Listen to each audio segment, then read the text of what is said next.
Alors, on va reprendre. Je vais vous parler un petit peu des équipes rouges, hein. Je sais que j'ai déblatéré des milliers d'heures là-dessus.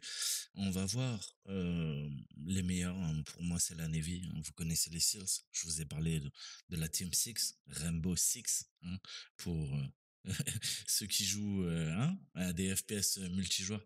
Mais bien sûr, Tom Clancy avait un pied dans le renseignement et il s'est inspiré grandement d'expériences passées ou ce qu'on lui a relaté. D'accord. Et voilà pourquoi la Rainbow Six. Parce qu'à la base, Dave Grohl, c'est une cellule de Red Team. Ils font également des Red Cells, ce qu'on appelle les globules rouges, des équipes rouges, des cellules rouges. Et je vais vous en parler. Et donc, je vous disais, Dave Grohl, les SEALs, ça veut dire fuck en anglais, je crois, je suis pas sûr, vous irez vérifier.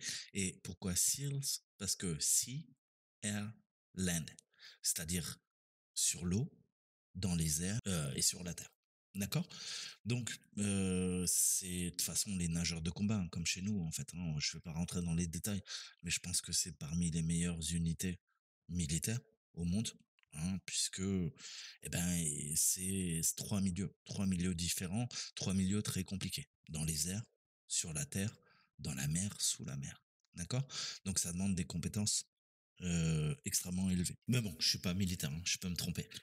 Donc les équipes rouges, les cellules rouges, on va parler un petit peu du NSCT, c'est l'équipe de coordination de la sécurité nationale aux États-Unis, hein.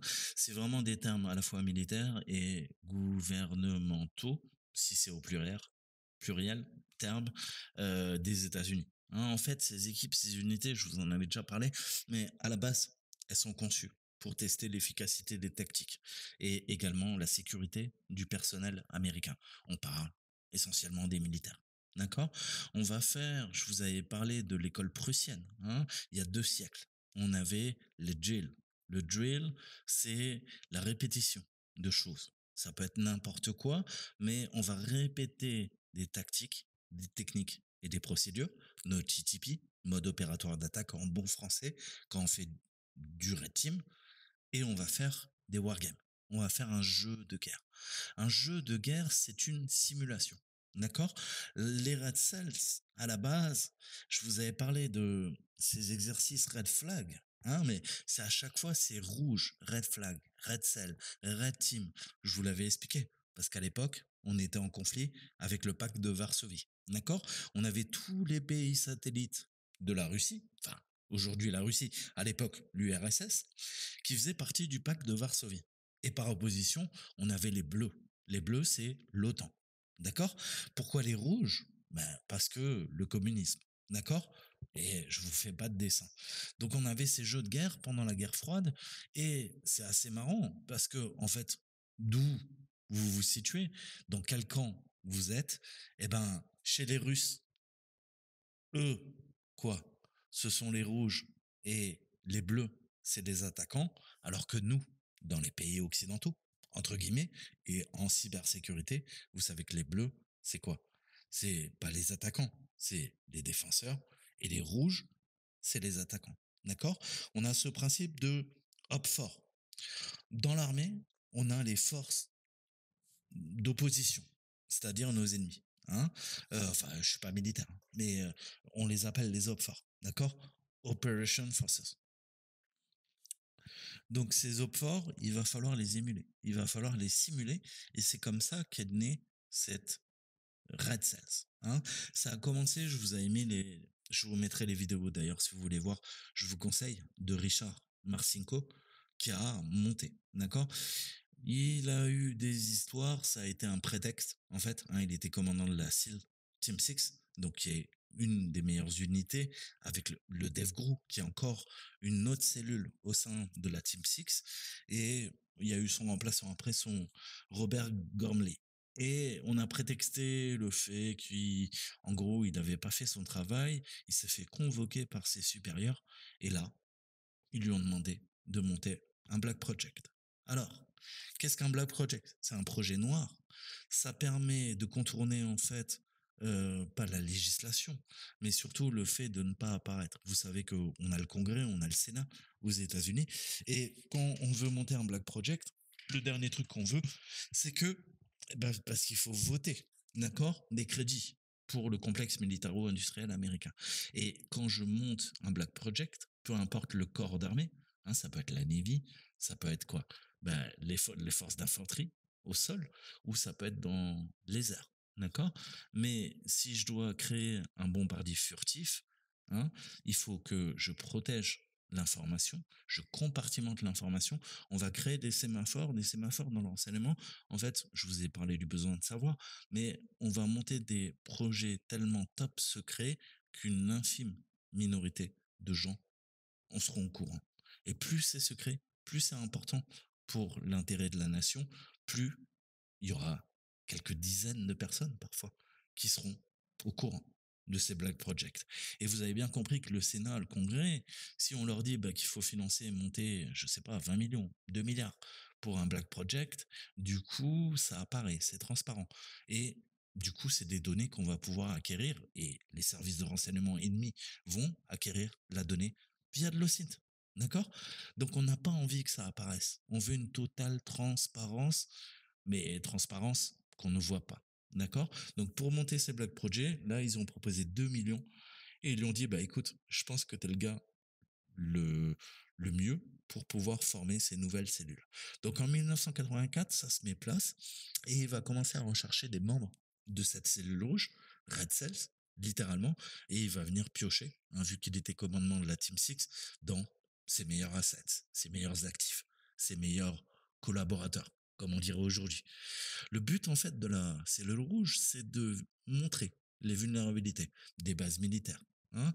On va utiliser tous les moyens et en fait, c'était des gens sans foi ni loi parce que, encore une fois, c'est émuler la menace, émuler des terroristes. D'accord. Donc, on va faire des fausses pièces d'identité. D'accord. On va essayer de démanteler des clôtures, on va crocheter des portes, on va monter au-dessus des clôtures, on va montrer que, en fait, ton barbelé, il me sert à rien. Tu vois, je peux contourner. D'accord.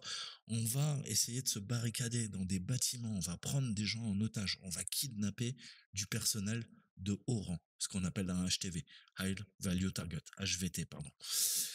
Donc les Red Cells, ils ont fait les pires trucs pour prouver à l'armée américaine et bien sûr au gouvernement fédéral américain que, on pouvait poser des bombes. On pouvait prendre en charge des infrastructures de contrôle au sein de l'armée, des bases sous-marines. Le but, c'est de se faufiler et de prouver qu'il y a des failles dans les systèmes. Et c'est aller très loin. Ils ont réussi à prendre le contrôle, d'une machine qui était pas très loin de l'Air Force One. D'accord. Ils ont posé des explosifs. D'accord. Et là, ils ont simulé un scénario et ils ont dit, le président va monter dans Air Force One et si jamais on est capable, nous, de s'infiltrer dans l'aéroport et de poser des explosifs sur un véhicule, on pourrait le lancer, hein, façon bélier pour que, malheureusement, le président décède. Donc, on se rend compte que des choses qui nous paraissaient futiles, pourquoi? Parce que tu n'es pas en situation, tu supputes. Qu'est-ce que je suppute? Air Force One, c'est l'avion du président. On l'appelle POTUS. Hein. POTUS, c'est le nom de code du président américain dans le renseignement. Et POTUS, on le protège. On le protège. Et Air Force One, c'est l'avion le plus protégé au monde. Eh ben non. Tu vois. Parce que si tu fais des tests d'intrusion, tu te rends compte que les gars de la Navy, les forces spéciales, ils ont réussi à simuler un attentat contre le président. Donc tu vois que, en fait, tu penses quelque chose qui est totalement faux. Hein, c'est un biais cognitif. Tu penses que c'est sécurisé. Mais le seul moyen, et c'est ce qu'on fait en cybersécurité, le seul moyen de quoi? De prouver que quoi? Qu'on ne peut pas rentrer dans tes systèmes, c'est justement de les tester, de faire des tests d'intrusion. Donc vous comprenez bien que ces cellules militaires des forces spéciales, vous en connaissez l'héritage. Le red teaming, les tests d'intrusion, mais ça existe parce on fait ces jeux de guerre dans l'armée. D'accord. Et tous ces gens qui ont formé le premier CERT aux États-Unis, je vous ai dit, c'est des gars du renseignement, c'est des militaires. D'accord? Parce qu'il fallait penser la technologie autrement. Soit je suis consommateur, je consomme la technologie. Je suis utilisateur. Mais tu sais que la technologie peut être militarisée si tu vis pas dans le monde des bisounours. Donc, qui peut mieux comprendre quoi? La militarisation de la technologie? Des gens qui ont travaillé dans l'armée. D'accord? Donc, j'espère que c'est bien clair. Donc, c'était vraiment prouver que, bah, je te dis, avec une petite équipe. Là, on avait quoi? On avait 14 hommes qui étaient composés de 13 anciens membres du SEALs, Team Six, et de la Force Recon Marine, qui est une unité au sein de la marine. Et petit jargon, hein, toujours acronyme ou nom de code, c'était OP-06D. D'accord? Le but, c'est d'infiltrer, de tester la sécurité des bases militaires, toutes les installations sensibles aux intérêts de la sécurité nationale. Là, en l'occurrence, les États-Unis. Alors, le Dev Group, eh ben, ce monsieur fait partie du Dev Group. Hein, le Dev Group, je vous ai dit, c'est des unités ultra spécialisées. Je ne vais pas rentrer dans les détails. Encore une fois, en source blanche, vous avez de quoi creuser. Vous avez une fiche Wikipédia, d'accord? Et la plupart de mes propos d'ailleurs de la fiche Wikipédia. Donc Marcinko, il avait un petit peu la rage parce que lui, c'était un pur technicien. D'accord? Et il a vu que bah, il y avait des informations top secrètes de haut rang, d'individus de haut rang au sein de l'armée et qu'on pouvait récupérer beaucoup d'informations. Il a vu toutes ces failles et il a remonté des choses. Et le problème, c'est qu'il s'est mis à dos quoi, ses responsables, sa hiérarchie, en voulant trop montrer qu'il y avait des failles et parler de choses qui forcément fâchaient et les gradés, ils n'ont pas envie d'entendre qu'on peut rentrer comme dans le Jupiter dans ta base militaire. Donc, il s'est pas fait que des ennemis. Et là, c'est lui qui prend sa défense parce qu'il va être accusé plus tard d'avoir détourné 118 000 dollars de l'armée américaine. Mais il a été jugé et on n'a jamais pu prouver ce qu'avançaient ces gradés. Donc, visiblement, on lui a fait un coup fourré et à force de renifler, à force de chercher la merde, hein, eh ben, il l'a trouvé et il s'est mis à dos une bonne partie de sa hiérarchie. Encore une fois, je vous conseille de lire son bouquin, hein, ça s'appelle Rogue Warrior, donc le guerrier rebelle, entre guillemets, littéralement, il y a 2 volumes et ça vous apprend le pur raid teaming, d'accord? Comme dans la Navy, et ils ont commencé à faire des trucs de plus en plus réalistes, d'accord? Mais ça allait trop loin. À un moment, ça a même dérapé. Je vais vous en parler.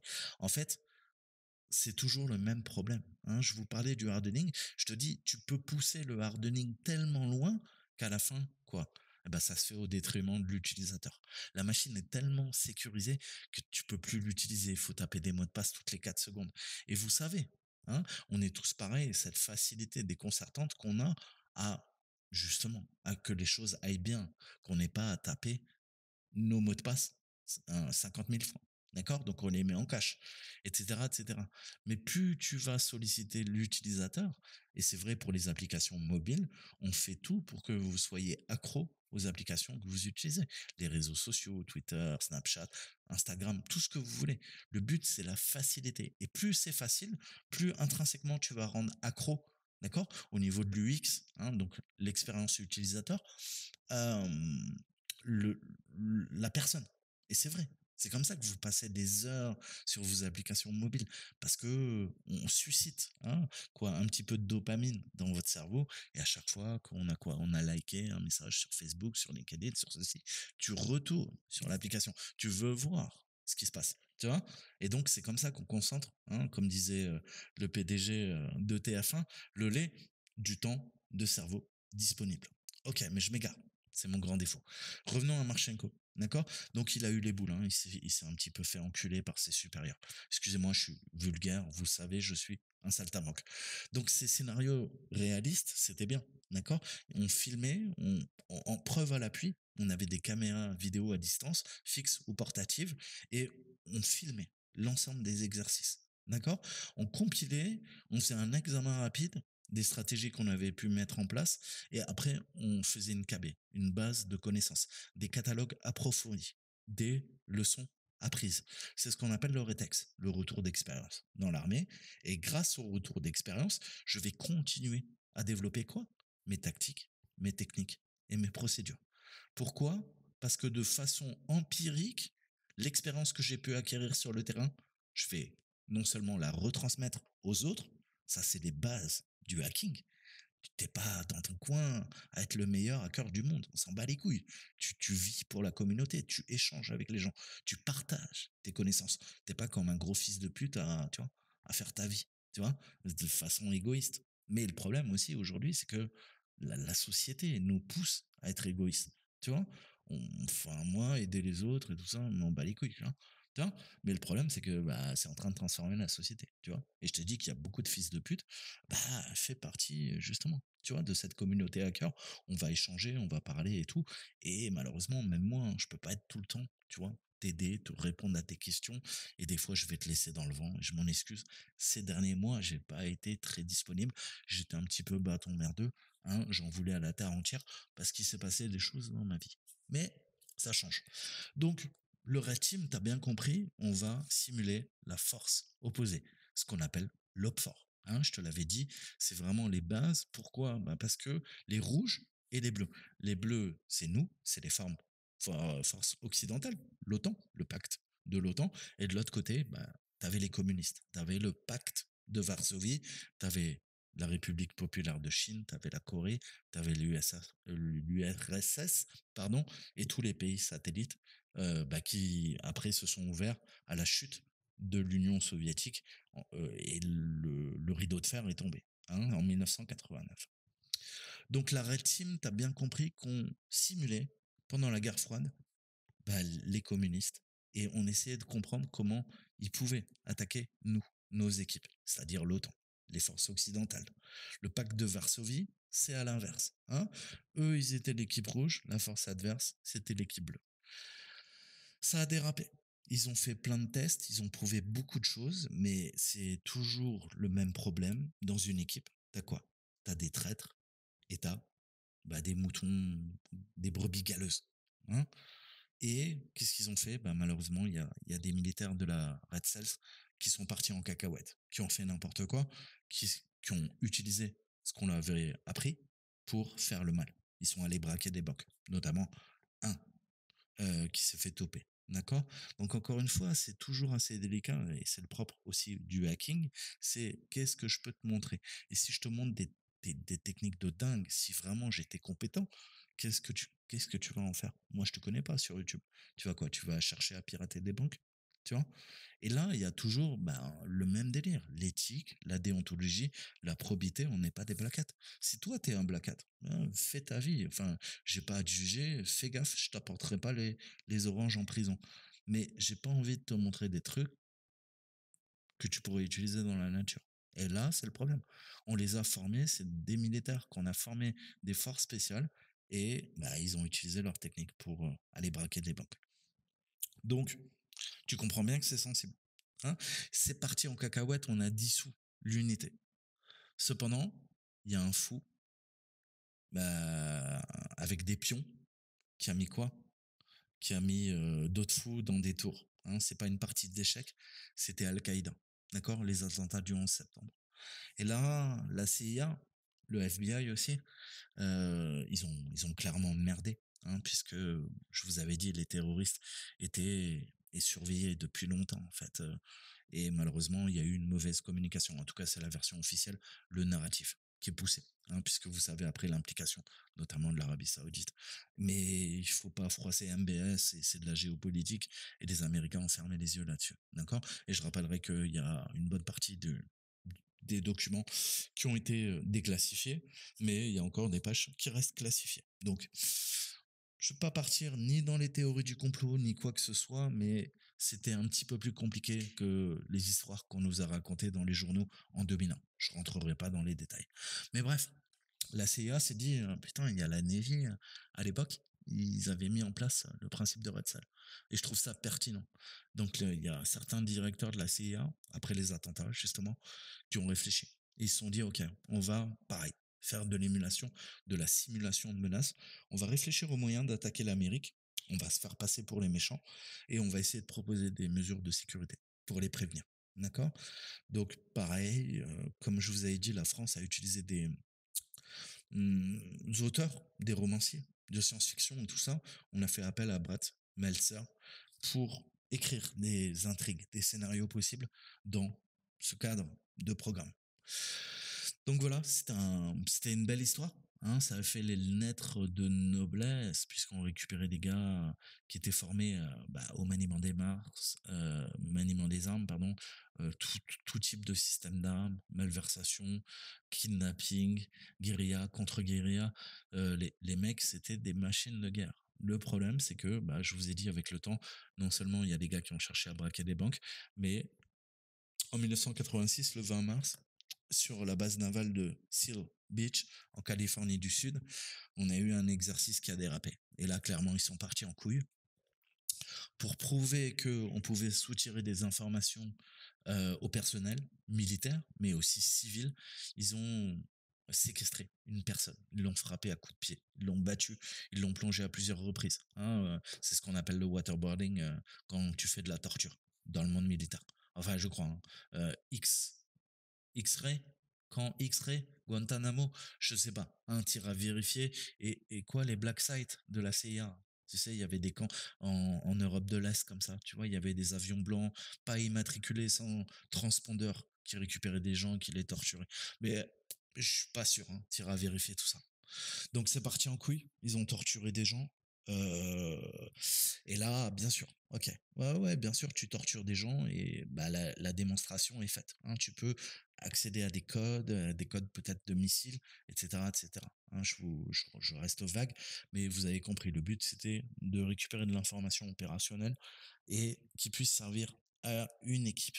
Le problème, c'est qu'ils ont fait n'importe quoi et à partir de là, il y a eu la dissolution de cette unité pour les raisons que je vous ai évoquées aussi, puisqu'il s'était mis à dos sa hiérarchie. Donc voilà, ça c'est Marcienko.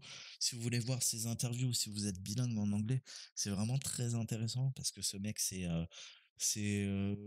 Arnold Schwarzenegger, mais dans la vraie vie, tu vois. Et assez dingue, hein, son retour d'expérience. Donc pareil, je vous redirige vers le guide du red teaming du MOD. Hein. Alors ne confondez pas le DOD, hein, le Department of Defense américain, avec le MOD, qui est le ministère de la Défense du Royaume-Uni, hein, le UK. Donc là, c'est un document du MOD, je vous conseille. Il y a quelques archives, je vous mettrai quelques articles.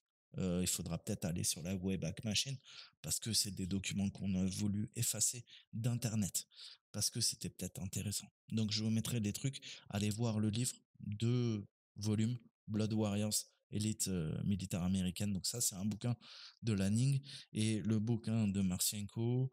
Donc c'est Rogue Warrior, volume 1 et volume 2 que vous pouvez trouver sur Amazon, pas de problème. Et Combat Swimmer, hein, les nageurs de combat, je vous ai dit, c'est même chez nous. Hein, Marsouins, je crois qu'on les appelle les Marsouins, je suis pas sûr, hein, il faudra vérifier. Et les Navy Seals, ok, c'est pour moi la meilleure unité. Avec les Delta, mais je peux me tromper, je sais pas, je suis pas militaire. Donc voilà. Pourquoi le red teaming? Parce que ça vient de là, de ces fameux globules rouges. Et je sais même pas pourquoi ils les ont appelés globules rouges. Les globules rouges, dans notre corps, ça fait quoi? Ça fait circuler l'oxygène. D'accord? Ils auraient dû les appeler les globules blancs. D'accord? Mais vous avez compris, rouge, rouge, comme les communistes. D'accord? Mais à la base, c'est plus les globules blancs qui nous défendent, hein, avec nos lymphocytes. Quoi? B, C, T, hein, tire à voir sur Internet. Je suis pas médecin. Mais voilà, donc c'est super intéressant. Et on va continuer à parler maintenant pentest physique. Maintenant, vous avez l'introduction, vous avez le contexte. D'accord? Tout ça, à la base, c'est issu de l'armée. Et après, on s'est dit, dans le monde civil, en cybersécurité, quelle technique issue de l'armée on pourrait utiliser. D'accord? Et c'est vraiment cette logique de retour d'expérience, d'avoir un pipeline, hein, CICD en développement, en DevOps, en DevSecOps, constamment quoi? Prendre de l'information, avoir un retour utilisateur et améliorer. D'accord? Les briques par briques, on va améliorer notre logiciel, on va améliorer notre système d'information. D'accord? On va trouver de nouvelles failles, on va patcher automatiquement. D'accord? Donc c'est un cycle, c'est une boucle rétroactive. D'accord? C'est ce qu'il faut comprendre. Alors, il revient sur le pentest. Hein, je vous en avais parlé dans les précédentes vidéos, donc je vais sauter un peu. Hein, je vais avancer. Je vous ai dit donc les RE, les règles d'engagement, hein, dans l'armée. On a des conventions. Après, c'est pareil, c'est du droit, hein, mais on a ce qu'on appelle des instruments multilatéraux. On se réfère tout le temps 1993, la Convention de La Haye et la Convention de Genève, hein. C'est ce qui permet de justement d'écrire les interactions entre les États-nations et après en termes de droit militaire, d'accord? Qu'est-ce qu'on peut faire? Les règles d'engagement, c'est qu'est-ce que je fais? Je vais pas tuer des civils, d'accord? En principe, je vais pas torturer des civils, d'accord? Si je tire sur un ennemi qui est identifiable, qui porte un uniforme, etc., etc. Donc en fait, les règles d'engagement, comme nous en cybersécurité, c'est toute une liste de quoi? De prérogatives, hein, de conditions que je dois appliquer. D'accord? Ça va me donner un cadre légal et ça va me donner aussi un grade. Ça va structurer ma pensée et au niveau de la technique, je sais ce que je peux faire, ce que je peux pas faire. D'accord? Donc ça aussi, c'est important. Donc avant de commencer un pentest physique, en fait, il faut comprendre, hein. Comprendre les interactions déjà vous avec votre équipe et ensuite avec le client. Il va falloir nommer les choses. D'accord? Le pire ennemi, c'est l'inconnu, c'est l'incertitude, c'est l'impondérable. Donc, il va falloir briefer. Il y a une phase de préparation, hein, de la mission avec le client. D'accord? C'est un briefing. Et après, on va faire un débriefing. D'accord? Encore une fois, on utilise quoi? Bah, des termes militaires. D'accord? Donc, il va falloir planifier tout ça. Et en fonction de ce que vous demande le client, ben, par adéquation, quoi, ben, les tactiques, les techniques et les procédures que vous allez utiliser vont pas être les mêmes. La première phase, c'est l'AROE, Rules of Engagement. D'accord? C'est-à-dire qu'on va planifier, et c'est un document en cybersécurité ou en pentest physique qui va quoi? Qui va délimiter ton périmètre, qui va t'autoriser à faire des choses. D'accord? Puisque tu risques, et c'est encore plus vrai en pentest physique, de dégrader du matériel. D'accord? Donc ça permet de structurer que tout le monde soit d'accord à un très haut niveau d'abstraction au sein de la société, de l'entreprise. D'accord? Généralement, c'est les têtes pensantes. D'accord? Les directeurs. Voilà. Le DSI, DSSI, RSSI, ce que vous voulez. D'accord? Donc, il va falloir, et vous allez adapter vos techniques en fonction de quoi? Eh ben, de ce que demande le client, hein, et quel niveau il est prêt à accepter. D'accord? Puisque, bah, en fonction des techniques, je vous ai dit, il y a des techniques intrusives, des techniques destructives et des techniques non destructives. Qu'est-ce qu'il est prêt à payer? Est-ce qu'il m'autorise à péter des vitres, hein, à forcer des portes? D'accord? Parce que si je peux pas forcer les portes, bah, pour moi, ça va être plus compliqué. Il va falloir que je trouve un algorithme de déchiffrement pour pouvoir craquer le système de la porte magnétique. D'accord? Donc, c'est pas, ça vous facilitera. La violence ne résout rien. Mais en pentest physique, les fractions, hein, bah, parfois, ça permet de faire beaucoup de choses. D'accord? Donc tu as beau avoir un système informatique, si je peux prendre un pied de biche et je défonce ta porte, tu as bien compris que là, bah, tout ton système de sécurité est rendu caduque, hein, en quelques secondes. D'accord? Donc il va falloir penser à tout ça, hein. Et c'est exactement comment on réfléchit à quoi? À la sécurité d'un système d'information, SSI. Eh ben, il faut réfléchir in situ, sur le site, comment je peux protéger mon infrastructure. D'accord? Est-ce qu'il y a des systèmes redondants? Comment je gère la crise? Comment je gère les désastres? D'accord? Il peut y avoir une tornade. Il peut y avoir un feu. D'accord? Est-ce que j'ai des systèmes de backup, de secours pour alimenter mon centre de données? Est-ce que j'ai quoi? Bah, de la géothermie? Est-ce que j'ai de l'électricité? Est-ce que j'ai quoi? Des solutions diesel? D'accord? Pour faire tourner le temps que, hein, imaginons que je sois coupé bah, du réseau électrique, d'accord? Est-ce que j'ai des moyens de secours? Pourquoi? Pour alimenter mes infrastructures le temps de. Donc tout ça, il faut réfléchir. Nous, on va s'intéresser à quoi? Bah, comment on peut rentrer, d'accord? Qu'est-ce qui est interdit? Qu'est-ce qui est en dehors du périmètre? Qu'est-ce qui est dans le périmètre? Une fois que ça a été validé par le client, et ben maintenant, il va falloir lui dire, hein, encore une fois, je vais peut-être casser des choses ou pas. D'accord? Et si vous cassez des choses, peut-être que le client peut se retourner contre vous. Il va dire, ah non, c'était hors périmètre, tu vas payer. Et il va vous attaquer en justice. Donc encore une fois, planification, préparation de la mission, repérage, c'est très important. Pourquoi? Parce que bah, il va falloir que votre client vous précise si il vous donne votre accord. Et c'est pas un accord tacite. Il faut vraiment que ça soit acté sur papier, d'accord? Comme ça, le client peut pas se retourner et vous dire, bah, regarde, je t'attaque en justice. Mais là, non, tu vas sortir le document, tu vas lui dire, écoute, Coco, tiens, regarde, t'as signé ça, tu m'as dit que je pouvais péter n'importe quoi. Quoi? Des serrures, des portes, des fenêtres. Si tu me dis que c'est pas possible, ok. Mais en tout cas, on va le noter quelque part. D'accord? Comme ça, tu pourras pas me dire que j'ai mal fait mon travail ou que tu es mécontent de mes services. D'accord? Ça, c'est très important. Parce que vous allez voir que les gens, en cas de pépin, eh ben, ils vont se défausser et ils vont vous enculer. Alors, excusez-moi, je suis vulgaire, mais croyez-moi. Croyez-moi ou me croyez pas. Comme vous voulez. Donc, vous avez bien compris qu'on parle de pentest physique et on va casser des choses. Donc, c'est à vous de quoi? De faire comprendre à votre client que soit on est sur un scénario réaliste, dit réaliste, et on risque de quoi? Bah, de faire quelques bricoles. On va casser des choses. D'accord? Ou à l'inverse, le client va vous dire, bah écoutez, moi je veux que vous testiez tous les moyens informatiques, cybernétiques, pour attaquer le système, pour rentrer, mais sans effraction. D'accord? Dans ce cas-là, on ne va pas utiliser la force brute, hein, du brute force. On va utiliser des moyens pour contourner les badges, pour cloner les badges, pour ouvrir des serrures électroniques. D'accord? Mais il va falloir clarifier, d'accord? Parce que bah, très souvent, encore une fois, on se dit, bon, je travaille pour le client, je ne vais pas abîmer son matériel. Mais encore une fois, qu'est-ce qu'on fait là? On fait de l'émulation, de la simulation de menaces. Et les méchants? Mais les méchants, ils s'en battent les couilles. Les méchants, ils vont faire de l'ossint offensif pour exactement connaître quel est l'employé dans telle entreprise à tel poste. D'accord? On parle tout le temps d'éthique, de déontologie, c'est vrai, mais parce que nous, on est des gentils. Mais les méchants, je vous ai dit, pourquoi dans les raids salles, on prenait des gens sans foi ni loi, parfois qui n'avaient pas des casiers vierges?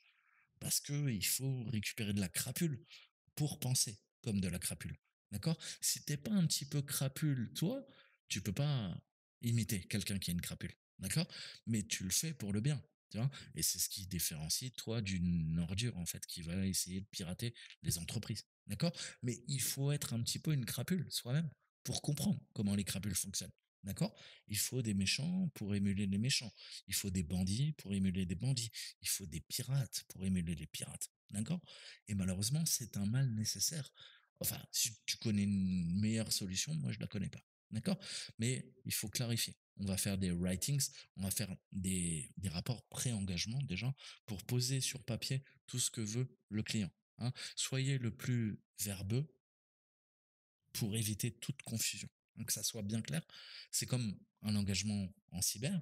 Quand vous faites du red teaming en black box, il va falloir savoir qu'est-ce que je peux attaquer, quelle plage d'IP tu me donnes, d'accord? Qu'est-ce qui est dans le scope, hors scope, qu'est-ce qui est dans le périmètre, qui n'est pas dans le périmètre. Mais tout ça, c'est pas qu'une réunion, hein, je répète, hein. C'est des 3, 4 réunions parfois, hein. Parce que vous allez voir que les parties dirigeantes d'une entreprise, elles vont vous dire, mais moi, il va me falloir un mois, tu vois, qu'on se réunisse, qu'on réfléchisse à tout ça, je te rappelle. Tu vois? Donc, il va falloir du temps. Mais ce temps que vous allez prendre, c'est déjà ne pas vous attirer des problèmes et en plus bien clarifier les choses pour que tout le monde accorde ses violons. C'est vraiment important. D'accord? Vous voulez satisfaire votre client et c'est au client aussi de définir ses besoins. Le problème, c'est que vous allez voir qu'il y a des gens, bah, ils sont pas bons en communication. Ils vont vous donner la moitié des choses ou ah bah c'est lui qui a les billes, moi je sais pas, c'est pas mon domaine de compétence, c'est pas mon secteur, c'est pas mon département. Bref, hein, il va falloir parler avec plein de personnes pour avoir une vision holistique de ce que on vous demande et ce que vous allez faire et ce que vous avez le droit de faire. Alors, pourquoi on fait tout ça? Parce que si vous arrivez avec votre barbe blanche, vos 100 kilos en jeans basket, et vous dites au client, mais moi je vais te péter tes vitres, tu vas voir que je vais vite rentrer. Pour vous, c'est un besoin opérationnel, ok? Je peux péter la vitre. Qu'est-ce que je vais me faire chier à crocheter la porte si je peux péter une vitre, monter en rappel, d'accord? Je peux escalader, je peux accéder. Il y a quoi? Il y a une climatisation. Il y a quoi? Il y a peut-être moyen d'accéder sur le toit. D'accord? On peut se faufiler dans les conduits, hein, comme dans Mission Impossible. Enfin, pareil, les gens, ils vont vous regarder avec des yeux exorbités. Ils vont dire, mais c'est qui ce mec? Il est complètement fou. Et ils auront bien raison. Mais Tu vois? Quelle technique on va utiliser? Parce que, encore une fois, je te dis, les bad guys, eux, les règles, ils s'en foutent. Ils s'en foutent. Tu peux leur parler d'éthique, de probité, de déontologie. Ils en ont rien à branler. Tous les moyens, la fin justifie les moyens. D'accord? Comme dans le renseignement. Mais la fin justifie les moyens. Et là, c'est encore plus vrai. D'accord? Le but, c'est quoi? En fait, c'est de faire de l'émulation, de la simulation. Mais dans ce cas-là, on va imiter leur comportement le plus près possible. Ça veut dire qu'on va tout péter, on va tout défoncer. D'accord? Et voilà. Mais on va coller au plus près de la réalité. D'accord? Le red teaming, c'est faire des scénarios non conventionnels de test pour nos clients. Pour leur dire, écoute, quel niveau de menace tu veux émuler, simuler. Et entre Toto le hacker et des anciens du GRU, t'as bien compris que c'est pas le même niveau de technique. D'accord? Mais qu'est-ce que tu veux simuler? D'accord? Est-ce que tu es prêt à ce qu'on casse des choses? Encore une fois, il faudra en parler parce que vous risquez de cacher les choses. Alors, quelques règles de base au niveau de nos tactiques, nos techniques, nos procédures. Ça, c'est sûr, vous allez faire des dégâts ou de certains dégâts chez votre client. Est-ce qu'il est prêt à accepter ça? D'accord? Mais le mauvais acteur, le bad actors, le bad guy, lui, il s'en fout. Je te dis, au niveau de ses tactiques, techniques, procédures, il va tout faire. Et faire des dégâts, il n'en a rien à foutre. Le but, c'est de pénétrer hein, au sein de l'infrastructure. Ensuite, c'est de se dire tout simplement que si les méchants utilisaient des techniques destructives, intrusives, il y a de fortes chances que pour émuler la menace, on va devoir nous-mêmes reproduire ce type de technique, d'accord? Et de tactique, et donc de procédure. Donc, il va falloir forcer les choses. D'accord? Ça veut dire qu'on va casser, mais encore une fois, euh, où c'est que tu mets ton curseur au niveau du réalisme de l'opération. Est-ce que tu veux qu'on soit cool?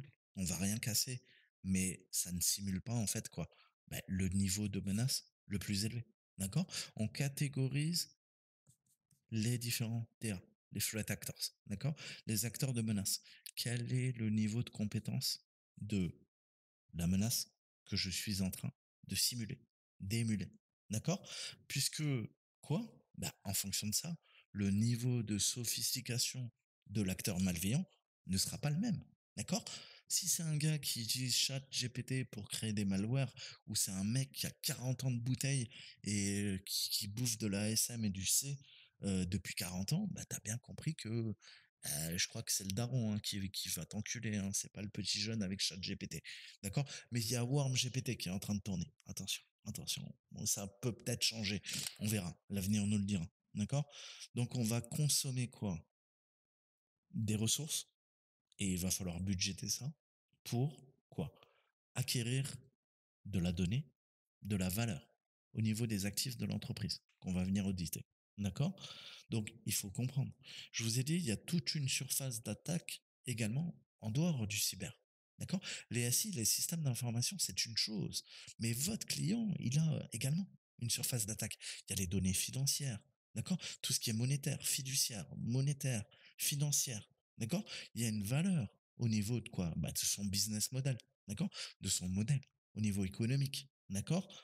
Quel est son statut? Quel est son rayonnement? D'accord? Est-ce qu'il est attractif en termes de marketing, en termes d'image, de marque? Et tout ça, tu peux venir ternir. Est-ce que, quoi? Il est capitalisé en bourse? D'accord? Ça veut dire qu'on pourrait lui faire perdre des parts de marché si quoi? Si les gens apprenaient qu'il était piraté ou qu'on avait pénétré au plus profond de ses infrastructures. Tout ça, c'est l'impact sur l'image.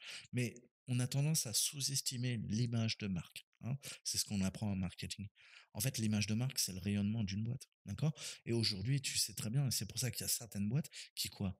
Mais qui ne divulguent pas qu'elles ont été piratées. Parce que quoi? Tu vas perdre 3 points en bourse. D'accord?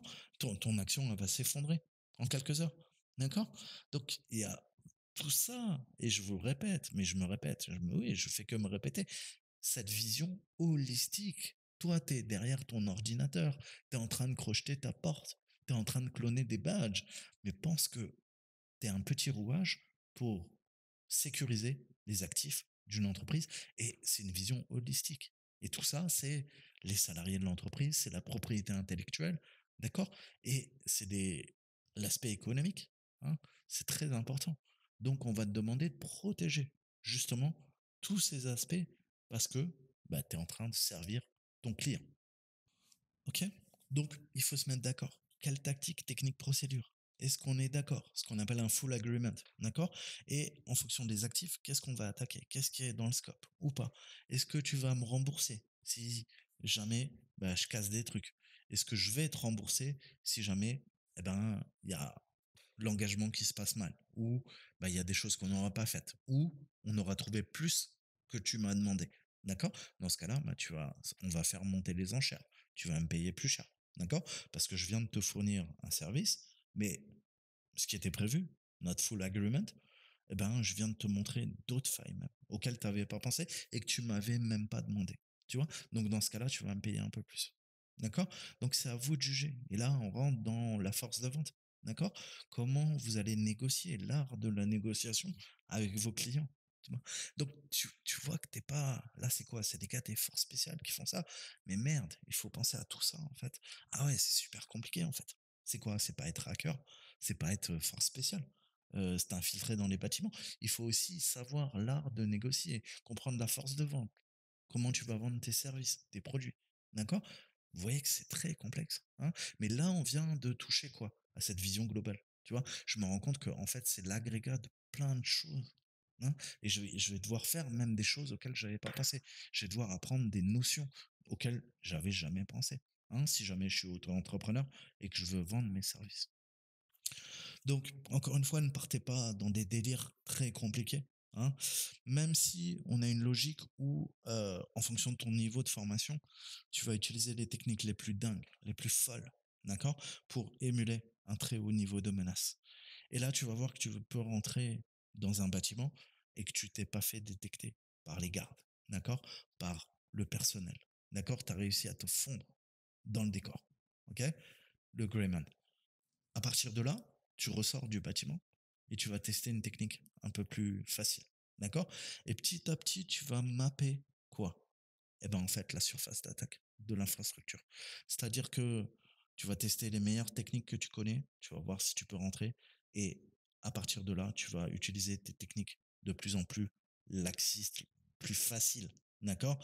Que Toto, en regardant 3 vidéos sur Internet, pourrait récupérer et émuler lui-même en retour. D'accord? Donc, entre quelques KRA qui essayent de rentrer dans un bâtiment ou un gars qui a travaillé dans l'armée, t'as bien compris, c'est pas le même niveau de sophistication. Donc, c'est un exercice. Hein. On peut faire 2 types de red teaming. On va faire ce qu'on appelle des exercices sur table, d'accord? Des round tables, d'accord? Où là, c'est du pur wargame, d'accord? On va jouer comme un jeu de rôle où on est sur le terrain.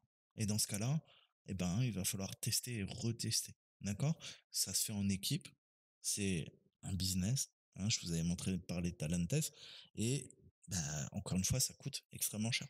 Hein, puisque vous avez bien compris que c'est pas n'importe quel profil qui est capable de faire ce genre de métier. D'accord?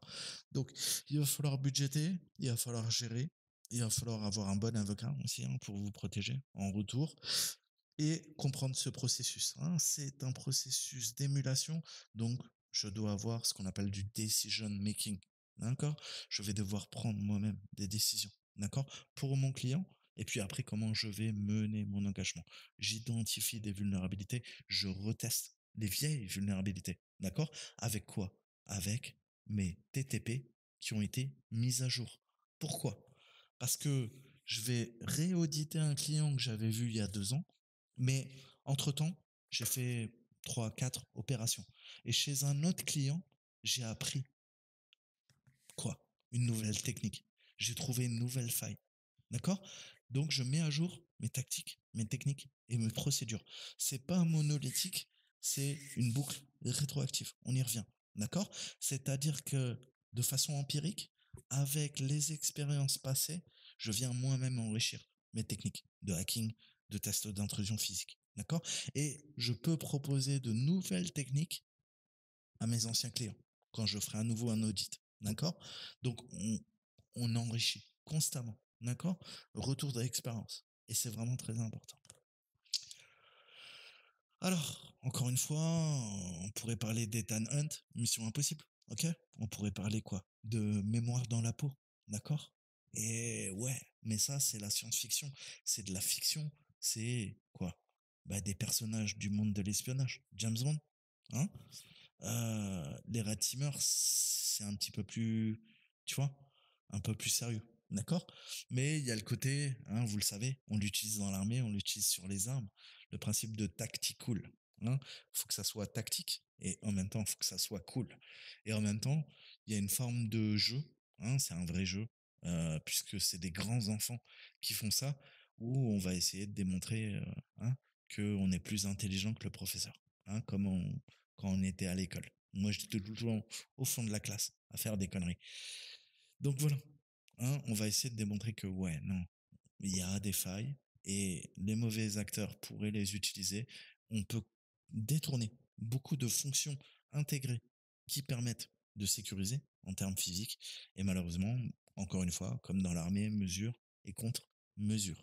Et en fonction de ça, si jamais en plus vous ne cassez rien, vous allez vous faire une réputation. D'accord? Et c'est ça qui va apporter de la valeur ajoutée à votre opération. Pourquoi? Parce qu'en plus, comme Spaggiari, pour les plus vieux d'entre vous, sans haine ni violence. D'accord? Il braquait des banques. Et c'était son credo. Sans haine ni violence. Et le mec, il braquait des banques sans haine ni violence. D'accord? Cette même logique. D'accord? Si tu peux rentrer avec douceur, délicatesse, c'est encore plus gage de qualité, d'expérience et de réputation par la suite. Donc, je répète, mais il va falloir un processus de remue-ménage, de brainstorming, vraiment, avec le client. Et c'est plusieurs réunions qu'il va vous falloir pour mettre les choses à plat. D'accord? On parle de downstream impact. C'est-à-dire en amont, on va planifier, mais en aval, quoi? Bah, le problème, c'est vous qui allez être dans la merde, d'accord? Si vous n'avez pas les accords, si vous n'avez pas la fameuse carte blanche qui va vous éviter la prison, d'accord? Et pensez que vous allez émuler de la menace, le personnel sera rarement au courant, d'accord? Ils seront pas là pour dire ah ouais, toi t'es le gars qui fait du red teaming et tout, je te laisse rentrer. Non, t'es soit un salarié de l'entreprise si tu arrives à t'infiltrer, à te camoufler, mais sinon, t'es un intrus. Donc, bah, t'as bien compris qu'ils vont réagir en conséquence. Si on te voit péter des fenêtres, tu peux te douter que il y a des gens qui vont te regarder de travers. Donc tout ça, c'est les effets au niveau opérationnel de la mission. C'est ce qu'on appelle le downstream effect. Hein, effects au pluriel. D'accord? Donc, la question budget, monétaire. Quel est le coût? Toi, ce que ça va te coûter avec ton équipe de monter l'opération. Et après, si je pète des trucs, est-ce que ça peut être remplacé? Et combien de temps ça va mettre, hein? T'imagines bien que si je force une porte d'une baie serveur, enfin d'un centre de données, si je la pète et j'arrive à rentrer à forcer, bah, après mon test d'engagement, moi je suis parti. Mais eux, ils ont besoin de sécuriser leur centre de données. D'accord? Mais du coup, le SAS qui servait à sécuriser le centre de données, je l'ai explosé. Donc, on est en train d'introduire une faille. Tu vois? Et ça aussi, tu dois prendre en considération. C'est-à-dire que si tu pètes des trucs, bien sûr, tu vas prouver qu'il y a des failles, mais toi-même, tu viens d'en ajouter de nouvelles. D'accord?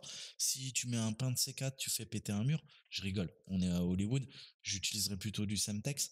Et tu vois, ben merde, le mur il est pété. Tu vois?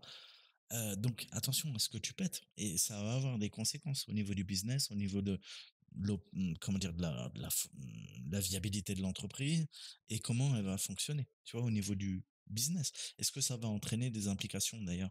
Est-ce qu'il va y avoir des pertes sèches pour ton client si tu lui pètes tel ou tel truc? Quel est l'impact au niveau de l'intégrité, de la confidentialité, hein? La fameuse triade CIA, d'accord?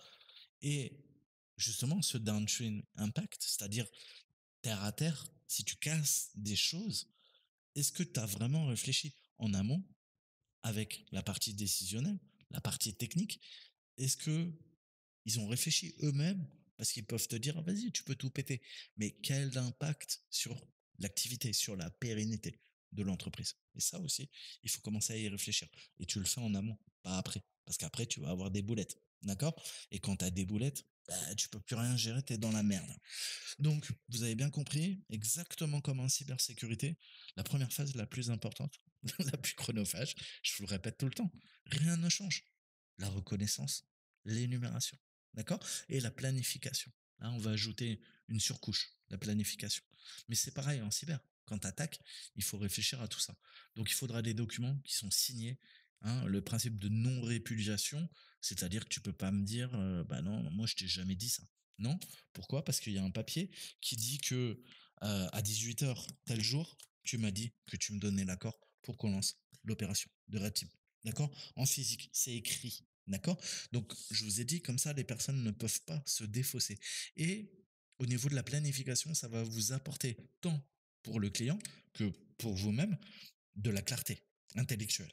D'accord? Si j'ai un format, j'ai posé sur papier, et on en revient d'ailleurs au jeu de table ronde, c'est-à-dire qu'on on commence à réfléchir, à émuler, à simuler la menace sur papier. On fait un jeu de guerre sur papier. D'accord? C'est comme des jeux de rôle. Et après, on agit dans le réel, IRL, dans la matrice. D'abord, ensuite, dans la vraie vie. D'accord?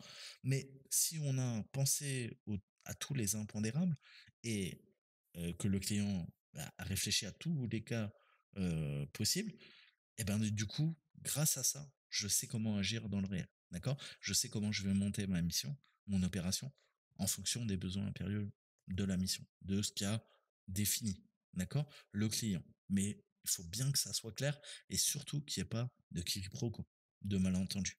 D'accord? Donc, je vous mettrai les règles d'engagement. Hein, c'est un document Word, hein, pareil. Et puis, c'est une sorte de checklist. Un des checklists, vous allez en faire toute votre vie, les gars. D'accord? Tu dois te servir de checklist comme un pilote. Hein, je te le dis toujours, on n'est pas des pilotes de chasse, mais on est aussi des checklists. D'accord? C'est-à-dire que même une personne bien formée, eh ben, un jour, tu vas pas être en forme. Tu vois? Ta femme, elle t'a trompé. T'es un petit peu énervé. Tu vois? Et du coup, bah, tu vas faire des conneries. D'accord? Donc, pour éviter de faire des conneries, parce que des fois, tu auras bu 3 cafés, tu seras ultra vif, et des fois, bah, tu auras bu un demi-café et t'es pas vraiment au top, bah, tu vas faire des checklists pour te rappeler constamment de quoi? Bah, de l'enfilement, l'enchaînement, d'accord? Succession, cascade de quoi? D'événements, d'accord?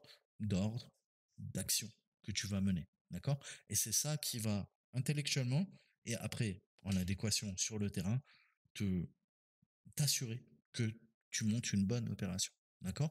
Pourquoi? Parce que tu auras fait toutes ces vérifications et du coup, bah, tu mets en adéquation ce qui a été prévu en amont, en aval, sur le terrain, tu mets en place tout ça, d'accord? Et tout ce qui a été posé par le client ou qui a été évalué, qui a été pris en compte, eh ben, tu vas appliquer sur le terrain euh, ce qui a été prévu, ni plus ni moins. Voilà. Donc je m'arrête là. Hein, je pense qu'il va y avoir 70 vidéos, je sais pas. Et bah, il y a 300 pages à traduire. Je- pour moi, ça me paraît pertinent le bouquin. Je sais que tout le monde ne le lit pas en anglais. Ça vous rebute. Hein. Et en plus, je crois que Google Trad refuse de traduire le bouquin. Donc c'est vraiment, il faut être bilingue. Et je me suis dit que, bah, vous savez, hein, je fais pas que du red teaming en cybersécurité. J'aime bien aussi l'aspect militaire parce qu'on peut apprendre des autres, nous civils, et je continuerai de développer, d'accord? Et là, on est à 50 pages, et il en reste 276. Voilà, il y aura d'autres vidéos, je vais faire à mon petit niveau, avec mon petit rythme, avec mon petit cerveau, et pas que. Vous demanderez à mon ex. Et voilà, moi je vous dis à très bientôt. Ciao, ciao.